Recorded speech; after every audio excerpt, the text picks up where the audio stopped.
Hey WhoWhatWear, I'm Phoebe Bridgers and I'm going to take you behind the looks.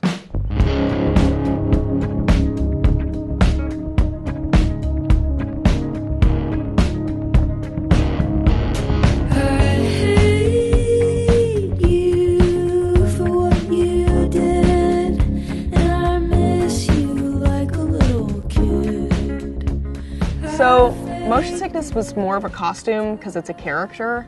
I thought it was funny for like an androgynous person to dress up a lot to go sing karaoke in a dive bar and who only rode a scooter and wore a helmet. I had the concept for that video way before I wrote the song. I mean, not even slightly. I'm going through a lot of the same places as Elliot's Miss Misery video, so it's referencing that too. He wears a white suit.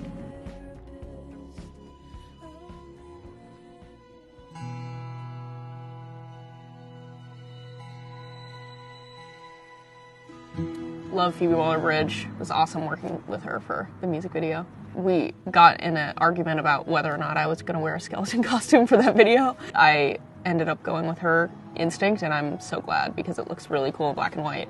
Nobody can tell, but that turtleneck that I'm wearing at the end is actually like a bright red turtleneck, and I'm usually so allergic to colors, so she was like, dude, it's in black and white. Like, it's gonna look black, you're fine. Phoebe and the stylist Aoife, before I got there, had collected all these different costumes, so we picked our favorite bellhop, and then they gave me the woman tag. I was kind of just along for the ride, but it was really fun to be dressed by people you trust.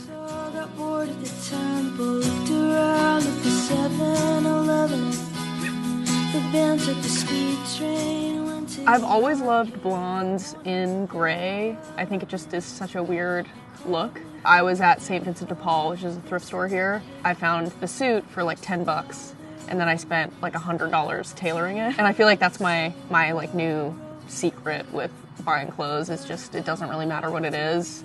If you like it, somebody talented can fit it to your body. So now I have tons of suits that I got for really cheap that I just tailor to me. We had to do the tiny desk from home, so we had to come up with a concept that was funny or interesting, and I thought the Oval Office was the coolest. We actually tried to get like a real Oval Office because it's Los Angeles, but everything was shut down.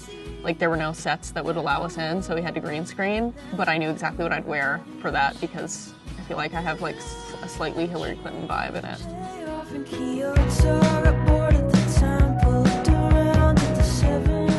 My friend Olaf is an insanely talented photographer and musician. He's from Sweden. He came to town and he took me into the desert. He found this cool place like a couple hours away. I drove us out. It was just for fun. Like, we didn't even know what we'd use them for. And then we saw this one photo of the crazy mountains behind me and rock formations. I was wearing like a white dress, and I remember thinking I wish there was something kind of more interesting about this. I had been a skeleton for Halloween that year with my band, and so we repeated the whole photo shoot in the skeleton costume. I made us drive out again, and yeah, and then we saw it and we're like, that's definitely the cover. We literally drove there at like 4 o'clock in the morning, so I was pretty delusional. How many skeleton costumes do I have?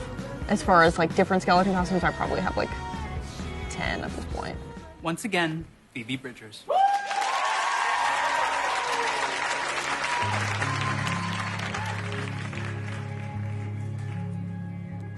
There's this designer, Amber Doyle, out of New York, and when I was supposed to go on tour at the beginning of the year, of last year, she was gonna make these immaculate suits for everybody. They weren't even gonna be skeleton suits, they were just gonna be kind of sparkly and matching for the band. When I found out I was playing Saturday Night Live, I was like, we should do some epic skeleton costumes. So she's made a bunch of way more souped up skeleton costumes, and they're reflective material so that when lights shine on them, they look really cool. And then Gucci made a beautiful gown with ribs on it that I'm very excited about. I'm never taking it off.